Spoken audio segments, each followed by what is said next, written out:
লালবাগ মহকুমার first track second কোর্টে একটি আলোচিত মামলায় রায় ঘোষণা হয়েছে। 2019 সালে 25শে নভেম্বর রানীতলা থানার জীবনপুর দাসপাড়ার এক মর্মান্তিক ঘটনায় মহিমা বিবির 7 মাস বয়সী কন্যা সন্তানকে তার স্বামী আল মামুন হক নিজের কোল থেকে ছিনিয়ে নিয়ে পুকুরে ফেলে দেয়। এই ঘটনার পর তদন্তে উঠে আসে শিশুটি শ্বাসরোধ করে হত্যা করা হয়েছিল।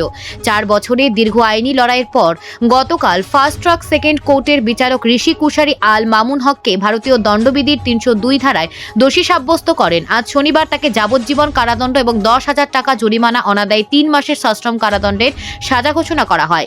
এই রায়কে কেন্দ্র করে জীবনপুর গ্রামে মিশ্র প্রতিক্রিয়া দেখা দিয়েছে। মৃত শিশুর পরিবারের ন্যায় বিচার পাওয়ার জন্য আদালতের প্রতি কৃতজ্ঞতা প্রকাশ করেছে। তবে এই ঘটনা সমাজে পারিবারিক সম্পর্ক এবং মানবিক মূল্যবোধের গুরুত্ব দিয়ে নতুন করে প্রশ্ন তুলে দিয়েছে। Bureau report, news prime Times. ছিল 25/11/2019 তারিখ দুপুর 12টার সময়। মা তার 7 মাস 8 দিনের কন্যা সন্তান সাইরিন খাতুনকে নিয়ে বাড়িতে বসেছিল। তখন ওর বাবা, মানে শিশু সন্তানের বাবা আল মামুন হক, তার স্ত্রী মানে সন্তানের মায়ের কোল থেকে নিয়ে দৌড়ে 8-10টা বাড়ি পার হয়ে গিয়ে দাসপাড়াতে নূর আলামের পুকুরে বাচ্চাটাকে ছুঁড়ে ফেলে দেয়। তারপর যখন বাচ্চাটাকে পুকুর থেকে তোলা হলো এবং স্থানীয় নসিপুর গ্রামীণ হাসপাতালে যখন নিয়ে যাওয়া হলো, ডাক্তারবাবু শিশুটাকে মৃত বলে ঘোষণা করলেন। তারই আজকে সাজা ঘোষণা হলো। যাবজ্জীবন জেল এবং এই মামলায় 15 জন সাক্ষী কোর্টে সাক্ষ্যদান করেছেন। সমস্ত সাক্ষ্য পর্ব শেষ হওয়ার পর বিচারক গতকাল তাকে দোষী সাব্যস্ত করেছিলেন। আজকে সাজা ঘোষণা করলেন। 302 ধারাতে যাবজ্জীবন জেল, 10,000 টাকা জরিমানা। 302 এই একটা ধারাতেই দোষী সাব্যস্ত করে যাবজ্জীবন জেল, 10,000 টাকা জরিমানা অনাদায়ে আরও 3 মাস সশ্রম কারাদণ্ড এই ধারায় দণ্ডিত করে। আদালতের নাম ঋষি কুশারি, বিচারকের নাম second first track court, Lalbagh. আপনার নাম? আমার নাম পুলক মুখার্জি। আপনার নামটা? আমার নাম আব্দুল খালেক।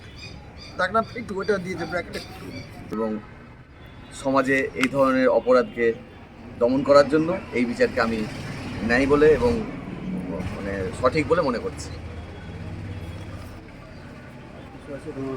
হ্যাঁ, এই 25/11/2019 তারিখে রানীতলা থানার অন্তর্গত এই আল মামুন হক তার নিজের সন্তানকে কন্যা সন্তান হওয়ার অপরাধে তাকে 7 মাস 8 দিনের বয়সের ওই বাচ্চাটিকে কোল থেকে তুলে নিয়ে গিয়ে মায়ের কোল থেকে তুলে নিয়ে গিয়ে ওই দাসপাড়ার পুকুরে, জীবনপুরে দাসপাড়ার পুকুরে তাকে ছুঁড়ে ফেলে দেয় এবং সেখান থেকে বাচ্চাটি উঠে তার মৃত, ডাক্তারবাবু তাকে মৃত ঘোষণা করে এবং তারপরে কেস রুজু হয়।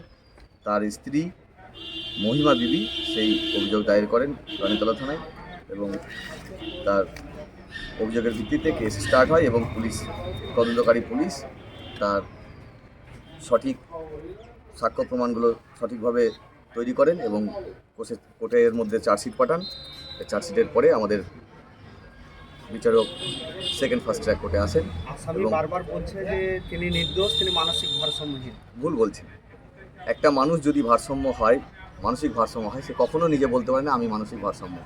এটা তার মানে সে বাঁচার জন্য এই কথা বলছে, কিন্তু আদালত সেটা বুঝেছেন এবং ন্যায় বিচারই করেছেন।